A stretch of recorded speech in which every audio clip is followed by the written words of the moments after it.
Dear students, आपका फिर से एक बार मैं स्वागत करता हूं अपने चैनल पर। तो दोस्तों, पिछले लेक्चर में मैंने आपको लेक्चर नंबर 1 में सिंपल मशीन्स के विषय में कुछ छोटी छोटी नॉलेज बताई थी कि what is the load, what is the effect, effort force, है ना, एट्सेट्रा। और फिर मैंने उसमें आपको लॉ ऑफ मशीन के विषय में भी बताया था।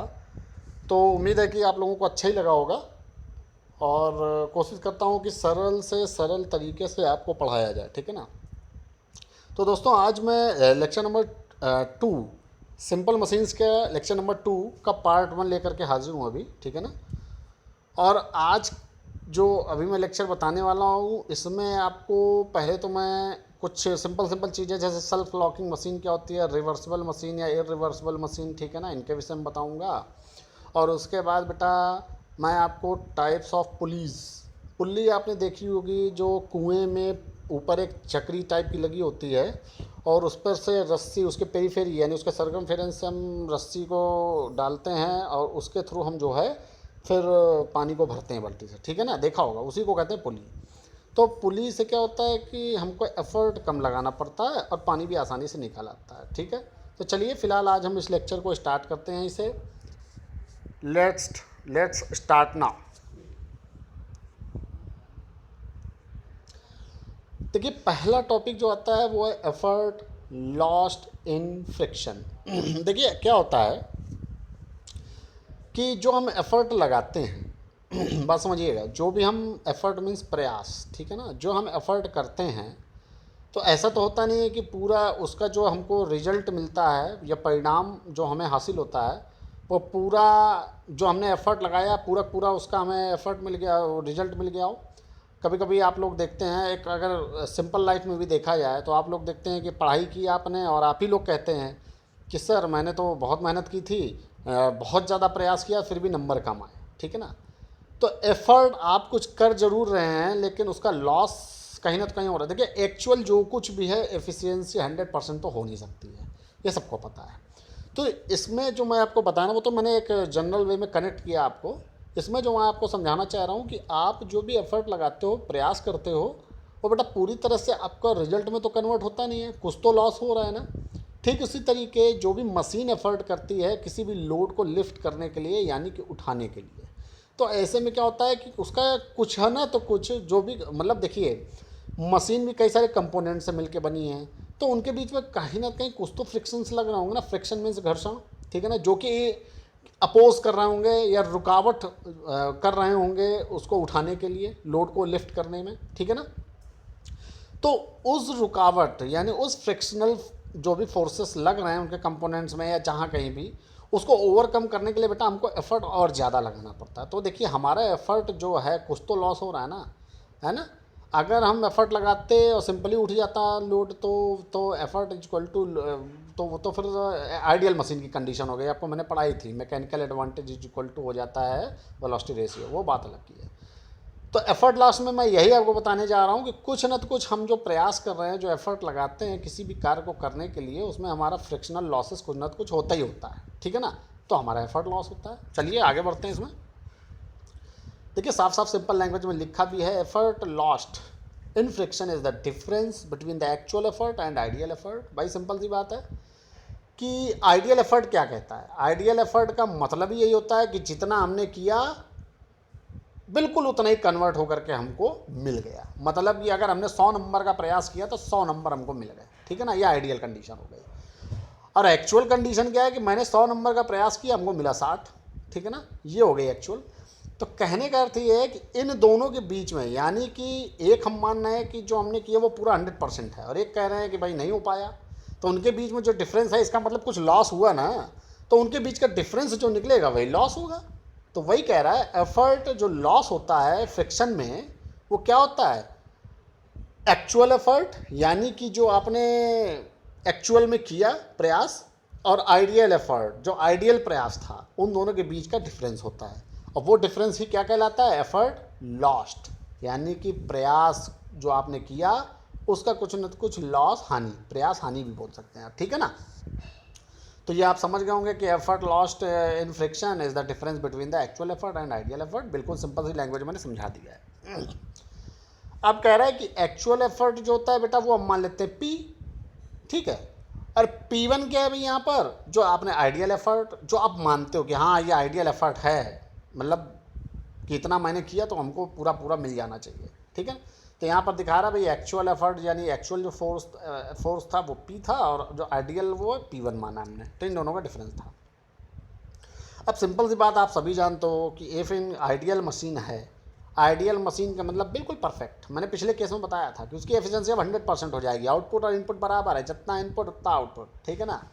तो इट मीन्स कि आपका एफिशिएंसी फिर तो 100% हो जाएगी ना। तो ऐसे केस में लेकिन आइडियल में, लेकिन मेन एक्चुअल में क्या होता है बेटा, इनपुट हम ज़्यादा देते हैं आउटपुट कम मिलता है, इसीलिए एफिशिएंसी सदैव हमेशा आप देखें 100% से नीचे जाती है। एक्चुअल चीज़ों की एफिशिएंसी हमेशा 100% से कम होती है। क्यों? क्योंकि फार्मूला आपने पढ़ा आउटपुट अपॉन इनपुट इंटू 100, तो इनपुट हमारा ज़्यादा होता है एक्चुअल में, आउटपुट कम होता है। तो इनपुट अगर ज़्यादा होगी, मान लो आउटपुट अगर 1 है इनपुट 2 है, तो एफिशिएंसी तो कम हो ही गई ना। चलिए फिलहाल तो यहाँ पर कह रहा है कि आइडियल मशीन जो होती है उसका सभी लोग जानते हैं कि हम लोग क्या करते हैं भैया, एफिशिएंसी 100% मान लेते हैं। तो जब 100% मैंने आपको बताया था तो उसमें बताया था MA इक्वल टू VR यानी मैकेनिकल एडवांटेज इक्वल टू, क्योंकि मैंने एफिशिएंसी का मैकेनिकल एफिशिएंसी का फार्मूला बताया था MA यानी मैकेनिकल एडवांटेज अपॉन में वेलोसिटी रेशियो इंटू 100, यही तो बताया था भाई, कि कुछ और बताया था। अब जब इसकी जगह पे 100% रख दोगे तो ये 100 से 100 कट जाएगा, तो mechanical advantage equal to velocity ratio आ जाएगा, बस सिंपल सी बात है। चलिए अब मैकेनिकल एडवांटेज मैंने आपको क्या बताया था, जो लोड आप उठा रहे हो वो और अपॉन में एफर्ट फोर्स, यही तो बताया था ना। पीछे आप रिवाइज भी करते चले, मैं अभी आपको बता रहा हूँ। Mechanical advantage is the ratio of, mechanical advantage is the ratio of क्या, lifting load and effort force, समझ गए ना। जो हम उठाना था उसका लोड और जितना हमने उसको उठाने के लिए प्रयास किया, एफर्ट लगाया, वो बल, उनका अनुपात क्या होता है, मैकेनिकल एडवांटेज। तो यहाँ पर देखिए आइडियल मशीन का आपने जो एफर्ट फोर्स माना था P1 माना था कि नहीं माना था, तो भैया जो लोड था उसका लोड हमने मान लिया W जो उसको उठाना था, और P1 क्या, एफर्ट फोर्स यानी W अपॉन P1, इतनी बात तो समझ ही गए, is equal to velocity ratio. तो यहाँ से बेटा P1 की वैल्यू जो आएगी आप साफ साफ देख सकते हो, W upon V dot are, यही तो आएगी P1 की वैल्यू, कुछ और आएगी, तो यही निकाल लिया है। अब देखिए एफर्ट लॉस्ट इन फ्रिक्शन का फार्मूला ये अभी ऊपर मैंने बताया था, एफर्ट लॉस्ट क्या होता है भैया, P माइनस P1, कोई दिक्कत नहीं है। हमने उठा करके P1 की वैल्यू यहाँ से उठाई, यहाँ पुट कर दिया इस इक्वेशन में, तो P minus W upon V R. तो अब वी आर को हमने एलसीएम ले लिया भैया, तो P into V dot are minus W upon में टोटल क्या आ जाएगा, वी डॉट आर, यही तो आएगा। चलिए नेक्स्ट में चलते हैं, सॉरी। तो देखिए ये आया था हमारा एलसीएम लेने पे, तो क्या कह रहा है, जो ऊपर आना ना P into V R minus W, ये ऊपर वाला portion P into V R minus W, इसी को कहते हैं friction of machine in term of load, ठीक है ना। ये जो ऊपर आया ना इसी को कहते हैं फ्रिक्शनल लॉस, जो हमें निकालना था, समझ गए। इसको कहते हैं फ्रिक्शन ऑफ मशीन, और अपॉन में वी आर अगर डिवाइड कर देते हो तो फ्रिक्शन लॉस हो जाता है, बात खत्म हो जाती है। कोई किसी को यहाँ तक दिक्कत नहीं होनी चाहिए, ये आपको निकालना होगा जब अगर आपके एग्ज़ाम में आएगा। चलिए बहरहाल हम चलते हैं नेक्स्ट पर। अब नेक्स्ट समझिएगा, बहुत सिंपल सी चीज़ है। नेक्स्ट क्या कह रहा है, रिवर्सिबल मशीन। अब रिवर्सिबल मशीन भैया क्या होती है, रिवर्सिबल मशीन भैया वो है कि मान के देखिए, हम सिंपल सी भाषा में समझाएं तो जो अपना कार्य दोबारा रिपीट कर दे। वैसे संसार में कोई भी चीज़ रिवर्सिबल जल्दी नहीं होती है, हमारी लाइफ कभी रिवर्सिबल गियर पे नहीं जा सकती है ना। वो एक जगह टिक गई तो टिक गई, ऐसे कई हर चीज़ होती है, ठीक है ना। रिवर्सिबल कुछ नहीं होता है। लेकिन देखिए रिवर्सिबल मशीन के विषय में समझिएगा, कह रहा है if the machine is capable of doing some work in the reverse direction due to its load after the effort P is totally removed, then the machine is called reversible machine। मतलब समझ लीजिए, कह रहा है कि अगर कोई भी मशीन कोई लोड उठा रही है, मान लीजिए कि W लोड है और उठा रही है, ठीक है ना, और कह रहा है कि जब हमने उसको उठाने में जो एफर्ट फोर्स लगाया था P, अब पूरा एफर्ट हटा दें, समझ गए। तो जब हम पूरा एफर्ट हटा दें तो कह रहा है एफर्ट हटते ही उसके लोड के कारण मशीन कुछ न तो कुछ एक्स्ट्रा कार्य कर जाए, मतलब लोड के कारण, मतलब कि हमने एफर्ट तो हटा दिया, फिर भी लोड जो लगा था, मशीन जो लोड उठा रही थी, उसके कारण कुछ न तो कुछ कार्य मशीन संपन्न कर दे। तो कह रहा है उस टाइप की मशीन क्या कहलाती है? Reversible machine. और सिंपल लैंग्वेज में समझाते हैं, मतलब समझिए, जैसे मान लीजिए क्रेन के थ्रू हम कोई लोड उठा रहे थे, उसका भार था डब्लू, ठीक है, वेट था डब्लू। हमने उसको उठाने के लिए मशीन के थ्रू कुछ तो एफर्ट लगाया होगा भाई, तभी तो वो उठेगा, वरना उठेगा क्यों? ठीक है ना, उठाया, लोड उठाया और वो उठ गया। और उसके बाद क्या हुआ कि जैसे ही हमने एफर्ट फोर्स यानी गियर न्यूट्रल कर दिया, एफर्ट हटा दिया मान के चलो, तो लोड क्या करे? लोड के कारण उसका जो ब्लॉक है थोड़ा और एक्स्ट्रा कार्य कर जाए, यानी ऊपर, या तो ऊपर उठ जाए या तो रिवर्स में नीचे चला जाए, मतलब लॉक नहीं हुआ है लोड के कारण, ठीक है ना। तो कहते हैं उसको, हम कहते हैं एक्स्ट्रा वर्क, उस क्रेन ने एक्स्ट्रा कार्य किया। तो उस टाइप की मशीन कहलाती है भैया क्या? रिवर्सिबल मशीन की। मतलब उन्हें एफर्ट तो हटा दिया, हमने एफर्ट अब कुछ नहीं कर रहे हैं, लेकिन फिर भी हमारा लोड के कारण वो क्रेन कुछ एक्स्ट्रा कार्य कर रहा है, या तो ऊपर जा रहा है या तो नीचे चला जा रहा है। तो उसको हम क्या कहते हैं भैया? उसको हम कहते हैं रिवर्सिबल मशीन। यहाँ तक किसी को कोई डाउट? ठीक है। अब देखिए, इस टाइप की मशीन की एक खासियत होती है, जो कंडीशन होती है मेन, वो क्या होती है कि the efficiency should be more than the 50% in case of reversible. Means अभी जो एफिशिएंसी होगी वो ग्रेटर देन होगा बेटा किससे? 50% से। इट मीन समझिएगा कि जो एफिशिएंसी होती है वो क्या होती है? इनपुट अपॉन आउटपुट होती है कि नहीं? Sorry sorry sorry sorry sorry sorry I am very sorry, output upon input होती है कि नहीं? इंटू 100 या जो कुछ भी समझ लो। तो इट मीन्स कि इनपुट आउटपुट से तो ऑब्वियस सी बात है हमेशा ज़्यादा ही होगा, लेकिन बहुत ही करीब होगा। अगर दोगुने का डिफरेंस होगा तो समझ लो आउटपुट अगर 1 है तो 2 है, तो ये सीधे सीधे क्या होगा? 50% आ जाएगा। ये हमें नहीं चाहिए। इसका मतलब हमें आउटपुट जो है बिल्कुल, इनपुट जो है आउटपुट के करीब चाहिए। मतलब कि समझिए कि हमें इनपुट ज़्यादा नहीं देना पड़ रहा है, फिर भी हमें रिक्वायर्ड आउटपुट मिल जा रहा है। बात समझिए ना, इसको कहते हैं रिवर्सिबल मशीन। अब देखिए इसकी प्रूविंग क्या कहती है। ये कंडीशन याद रखिएगा कि एफिशिएंसी जो होती है वो 50% से ज़्यादा होती है। अब कह रहा है कि मशीन जो है उसने डब्ल्यू लोड को लिफ्ट किया, मतलब डब्ल्यू किलो न्यूटन जो भी लोड था, और पी एफर्ट के साथ में, ठीक है ना। अब जैसा मैंने पीछे आपको बताया था, लोड और आर्म और एफर्ट आर्म, यानी कि भार भुजा और प्रयास भुजा। तो कह रहा है कि वाई क्या है? वाई है भैया एफर्ट के द्वारा तय की गई डिस्टेंस, पीछे बता चुके हैं। और इसी तरीके एक एक्स ले लिया, distance moved by the load, load के द्वारा तय की गई डिस्टेंस, कोई दिक्कत नहीं है। चलिए एफिशिएंट इनपुट जो आप देते हो, मैंने बताया था ना कि एक वर्क के फॉर्म में ही होती है इनपुट, कार्य ही तो करते हो आप। तो बल गुणे तय की गई दूरी, ठीक है ना। तो P इंटू वाई ये इनपुट में दिया हमने, एफर्ट लगाया। इसके बाद समझिएगा जब इनपुट ये हो गया तो आउटपुट क्या आएगा भैया? आउटपुट भी तो W इंटू वाई है, यानी जो लोड किया उसकी डिस्टेंस, दूरी। हमने रखा फार्मूले में frictional loss in the machine. Frictional loss क्या होगा भैया? जितना इनपुट दे रहे हैं और हमको जितना आउटपुट मिल रहा है उनके बीच का डिफरेंस ले लो। क्यों भाई, गलत कह रहे हैं क्या? कि जितना मैंने इनपुट दिया है और जितना हमको आउटपुट मिल रहा उनके बीच का डिफरेंस ले लो, तो ऑब्वियस सी बात है हमें पता चल जाएगा कितना फ्रिक्शनल लॉस हुआ। तो देखिए बीच का जो हमने डिफरेंस लिया, P इंटू वाई इनपुट था और W इंटू एक्स आउटपुट था, ठीक है, क्योंकि इनपुट ज़्यादा ही होगा हर केस में, ये तो आपको पता ही है। कह रहा है इन reversible machine friction is less than the output of the machine. ये हमेशा ही होता है when the effort is zero. कह रहा है कि जब एफर्ट हम जीरो कर देंगे तो रिवर्सिबल मशीन में भैया जो आपका देखिए जो मशीन का फ्रिक्शन होगा वो सदैव आउटपुट से तो कम ही आएगा। आउटपुट जितना आया उससे तो भैया कम ही होगा ना एफर्ट जीरो होने पे। तो देखिए क्या होगा, आउटपुट W इंटू वाई था, ये था, और फ्रिक्शन लॉस ये थे। अब देखिए ये क्यों कहा जा रहा है, इसका मतलब समझिएगा।